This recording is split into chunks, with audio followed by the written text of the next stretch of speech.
Hi moms, നമ്മളിതാ വീണ്ടും ഒത്തുചേരുകയാണ് hi മോംസിലൂടെ. എല്ലാവരും തരുന്ന സ്നേഹത്തിനും സപ്പോർട്ടിനും വളരെയധികം സന്തോഷമുണ്ട്. അപ്പോൾ നമ്മളിന്ന് ചെയ്യാൻ പോകുന്നത് ചിന്താമണി ചിക്കനാണ്.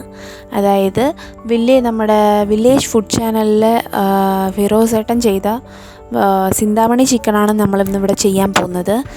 പണ്ടത്തെ ട്രഡീഷണൽ രീതിയിൽ നമ്മുടെ അമ്മൂമ്മമാരും അല്ലെങ്കിൽ അപ്പൂപ്പന്മാരൊക്കെ എങ്ങനെയാണോ ഉണ്ടാക്കിയത് ആ രീതിയിലുള്ള ഒരു ചിക്കൻ കറി തന്നെയാണെന്ന് ഇത് വേണമെങ്കിൽ പറയാം.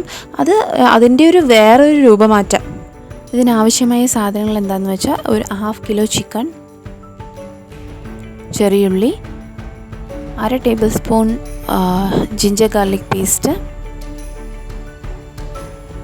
വറ്റൽമുളക്, ചെറിയുള്ളി എത്ര എടുക്കുന്നോ അതിൻ്റെ പകുതി വറ്റൽമുളക് എടുക്കുക, ഉപ്പ് ആവശ്യത്തിന്. വറ്റൽമുളക് 2ആയി പൊളിച്ച് അതിൽ കുരു കളഞ്ഞ് വേണം ഇതിൽ ചേർക്കാൻ. ഞാൻ പക്ഷേ കുരുവും കൂടെ ചേർത്തിട്ടാണ് ഇടുന്നത്. എരിവ് ആവശ്യത്തിന് ഇരുന്നോട്ടെ എന്ന് വിചാരിച്ചിട്ടാണ്. നിങ്ങൾക്ക് വേണമെങ്കിൽ കുരു മാറ്റിയിട്ട് ഇടാം.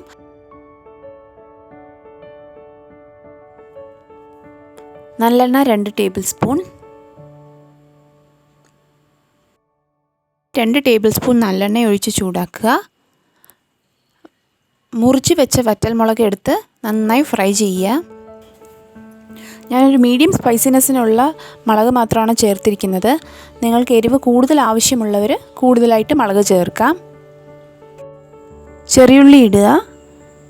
ചിക്കൻ എത്രയാണോ എടുക്കുന്നത് അതിൻ്റെ പകുതി വേണം ചെറിയുള്ളി ഇടാൻ. ചെറിയുള്ളിൻ്റെ പകുതി വറ്റൽമുളക് ഇടുക. ഇതാണ് അതിൻ്റെ ഒരു അനുപാതം. ചെറുള്ളി നന്നായി വതകിയ ശേഷം ഇഞ്ചി വെളുത്തുള്ളി പേസ്റ്റ് ഇടാം. കഴുകി വെച്ച ചിക്കൻ ഇടുക.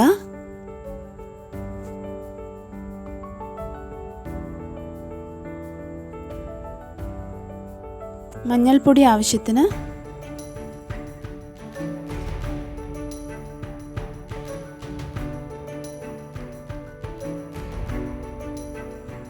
ഉപ്പ്,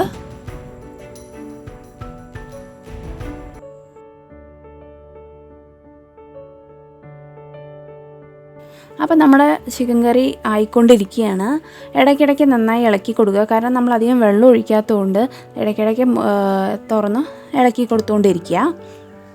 വേണമെങ്കിൽ താല്പര്യം ഉണ്ടെങ്കിൽ ഒരു 1/4 ഗ്ലാസ് വെള്ളം നമുക്ക് വേണമെങ്കിൽ ഒന്ന് തിളച്ച് കൊടുക്കുക കേട്ടോ. എൻ്റെ ഹസ്ബൻഡ് മസാല ഇല്ലാത്ത ചിക്കൻ കറി പറ്റില്ല കേട്ടോ. മാക്സിമം മസാലയൊക്കെ ഇട്ട് നല്ല ഫ്രൈ ചെയ്തെടുക്കുന്ന ചിക്കൻ കറിയാണ് നല്ല ഇഷ്ടം.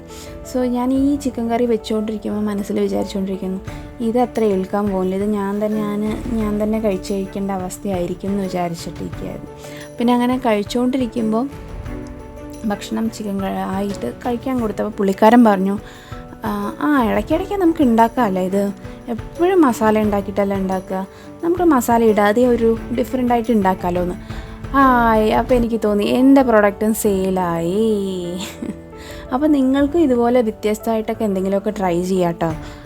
ചിലപ്പോൾ നിങ്ങളുടെ വീട്ടിലുള്ളവർക്കും ഈ ഫുഡ് എപ്പോഴും മസാല ഇട്ട് കഴിക്കുന്നതുകൊണ്ട് ചിക്കൻ കറി മസാല ഇല്ലാതെ ഉണ്ടാക്കുന്നതുകൊണ്ട് ചിലപ്പോൾ അവർക്ക് ഇഷ്ടപ്പെട്ടു എന്ന് വരാം. സോ എല്ലാവരും ഒന്ന് ട്രൈ ചെയ്ത് നോക്കൂ, എന്തായാലും ഇഷ്ടപ്പെടും കേട്ടോ. ഇത് കണ്ടോ, വറ്റൽമുളകിൻ്റെ കളറൊക്കെ ഇളകി ഒരു റെഡിഷ് കളറ് നമുക്ക് കാണാൻ പറ്റുന്നുണ്ട്. ഇനി ഇതൊക്കെ ചിക്കനിൽ പിടിച്ച് ചിക്കൻ ഒരു ബ്രൗണിഷ് കളറാവും. നമുക്ക് ഇടയ്ക്കിടയ്ക്ക് ഇളക്കിക്കൊണ്ടിരിക്കാം. കുറച്ചുകൂടെ കഴിയുമ്പോൾ ചിക്കൻ കളറൊക്കെ മാറി നല്ലൊരു ടേസ്റ്റി ആയിട്ട് ഡിഷായിട്ട് നല്ല കാണാൻ അട്രാക്റ്റീവായിട്ട് മാറും. അപ്പോൾ നമ്മുടെ വില്ലേജ് ഫുഡ് ചാനലിലെ ഫിറോസ് ഏട്ടൻ്റെ ചിന്താമണി ചിക്കൻ റെഡിയായിരിക്കുകയാണ്. അത് നല്ല കളറൊക്കെ ആയിട്ട് നല്ല അട്രാക്റ്റീവായിട്ടുണ്ട്. കഴിക്കാനും ടേസ്റ്റി തന്നെയാണ്. അപ്പോൾ എല്ലാവരും ട്രൈ ചെയ്യുക. പിന്നെ എല്ലാവരും തരുന്ന സപ്പോർട്ടിന് താങ്ക് യു. എന്നെ വീണ്ടും സപ്പോർട്ട് ചെയ്യുക. എല്ലാവരും സബ്സ്ക്രൈബ് ചെയ്യുക, ബെല്ലൈക്കൺ ക്ലിക്ക് ചെയ്യുക, ഷെയർ ചെയ്യുക, ലൈക്ക് ചെയ്യുക, കമൻറ്റ് ചെയ്യുക. Okay, thank you.